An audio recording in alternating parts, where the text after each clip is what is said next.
So today we're going to have a little look at how specimens are conserved on their journey from the ground to museum display.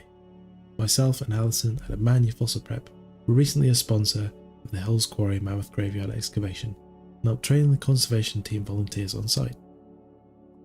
This site previously featured on the BBC documentary Attenborough and the Mammoth Graveyard and hosts a multitude of Ice Age fauna deposited in an ancient river channel running through the Upper Thames Valley. Let's take a look. The aim of the project was to systematically excavate the river channel by marking out slots dug layer by layer with mattocks and trowels. When bone, tusk or flint was discovered, wooden tools were used to more slowly remove the surrounding silt and clay without the risk of damaging them with metal tools. Once revealed and documented, the specimens were lifted in different ways according to their condition. Specimens in good condition, like this bison pelvis, were fully excavated and lifted as they are, then placed into paddock crates like this to be taken carefully up to the conservation tent. We have another example here. This time it's a bison vertebra. You can see that huge neural spine, and this is being filmed for BBC News. Other times, when the specimen is more fragile, like this limb bone, it will be block lifted. This involves creating a plinth underneath the bone and lifting it with some of the surrounding sediment. The top surface is very fragile.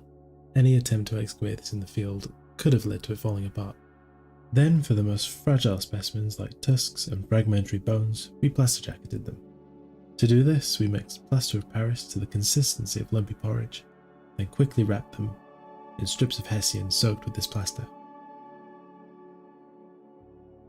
You can see here that the tusk is covered in a layer of aluminium foil, and that's to prevent direct contact with the plaster.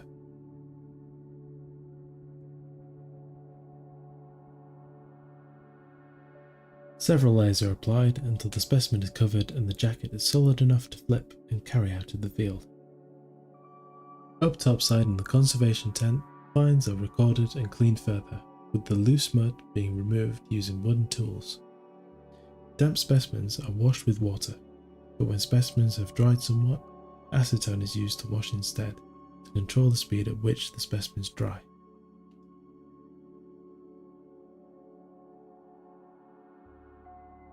When the specimens are cleaned, they are soaked with paraloid B72 of 3 or 5% concentration, using pipettes to get the solution into the centre of the bone.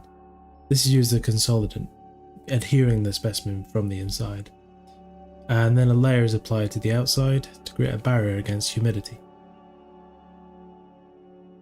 Here we have our two team leaders, Beth Wilkinson and Kira Turner, cleaning perhaps the largest bone that's been found at this site, the scapula of maybe a steppe mammoth. There isn't just Ice Age fauna here, but also Jurassic, as the ancient river channel has carved into the Kelloways and Oxford clay formations deposited over 160 million years ago. In these rocks we found vertebrates, bivalves, brachiopods, and of course ammonites. We had an air compressor and a Tassiorex prep box with the ZOIC mire, and so prepared some of these specimens in the field, like this Cadoceras ammonite.